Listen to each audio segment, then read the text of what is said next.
नमस्कार मंडळी, श्री स्वामी समर्थ. माझ्या जस्ट नेहाज डेली ब्लॉग मध्ये तुमचं सगळ्यांचं स्वागत. अधिक मासात आम्ही आईची पूजा केली आणि आईचा आशीर्वाद घेतला. तसा आम्हाला आईचा वाढदिवसही माहित नाही, म्हणून आम्ही त्या निमित्ताने तिचा वाढदिवसही साजरा केला. आजूबाजूला जरा देवीच्या निर्बादेवीच्या उत्सवाचं वातावरण तिथे असल्यामुळे ताईच्या शेजारी ढोल ताशांचा आवाज वगैरे येतोय.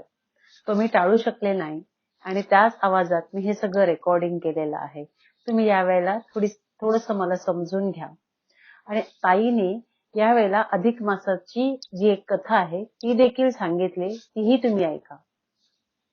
आणि अधिक मासात अजून कोणकोणती पूजा करावी, कुठल्या देवाचं नामस्मरण करावं, हेही मी पुढच्या भागात सांगणार आहे. तो 13वा मास जो होता तो विष्णूंकडे गेला.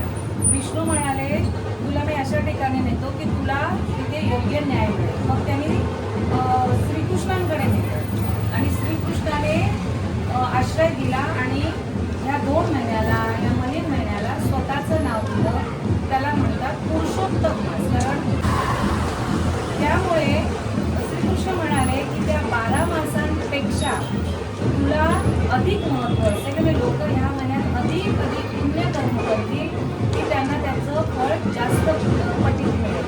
आणि म्हणून मग आता आपण आईला पूजन करतो आईचं, तर अशासाठी करतोय की आईने जन्माला घातलं आपल्याला आणि म्हणून आपण आज देवाचं नामस्मरण करू शकतोय. आणि हे नामस्मरण करून आपलं जे काही वाईट कर्म असेल ते त्या नामस्मरणामुळे घटतं.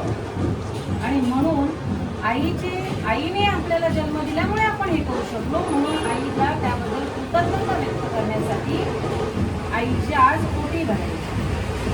पण ज्यांच्या निर्वादेवी मंदिरामध्ये तू आता दाखवशील आजच्या यात्रेचं, तर निर्वादेवीच्या मंदिरामध्ये जाऊन आम्ही पहिल्यांदा तिथे ओटी भरली आणि तीच ओटी उचलून आता आम्ही आईची भरणार.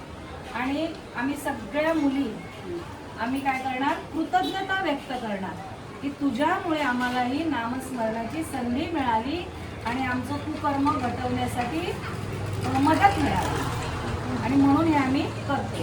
तर जावई पण आहेत, त्याने पण जरा पुढे यावं. हे आणि आई खूप मोठ्या आजारातून किंवा 2 मोठ्या सर्जरीमधनं पडली. त्याच्यामुळे 2 सर्जरीज झाल्या तिच्या आणि त्याच्यातनं पण 83 ते 84 वर्षाची माझी आई त्याच्यातून बाहेर पडली. म्हणजे मी खूपच आईची सेवा केली आहे. तर त्याचं फळ त्यांना नक्कीच मिळेल. निर्वादेवीची सेवा ज्या पद्धतीने करतात त्याच पद्धतीने त्यांनी माझ्या आईची सेवा केलेली आहे. तर खूप आभार माणूस वाटा. आमचं आमचं पण कर्तव्य कर्तव्य आहे की अशी सेवा करणं. संधी मिळाली आणि ती देवाने उपलब्ध करून दिली, त्याबद्दल देवाचे आम्ही आभार मानतो. आणि आईचा असाही आम्हाला वाढदिवस माहिती नाही, आईची जन्मतारीख माहिती नाही, वाढदिवस कधी माहिती नाही. तर त्या निमित्ताने हे तिला शुभेच्छा. तर आज बघा, हे बघ शुभा आणि शुभाताई, हे आईला वडे आवडतात, आईला चकली आवडते, आईला जिलेबी आवडते, आईला कचोरी आवडते, आईला भाकरवडी आवडते, आईला कचोरी. आजीच्या पायावर आजी आहे, म्हणजे नाही. आजी आहे, हा तिची आजी लिंबूची बुंदी आहे. अरे हो. तू पण ये इथे ये. आणि ज्यांना खरंच आईची सेवा करता येईल त्यांनी हे अधिक मासात आईची ओटी भरून कृतज्ञता व्यक्त करा. तुम्हाला भरपूर पुण्य मिळेल.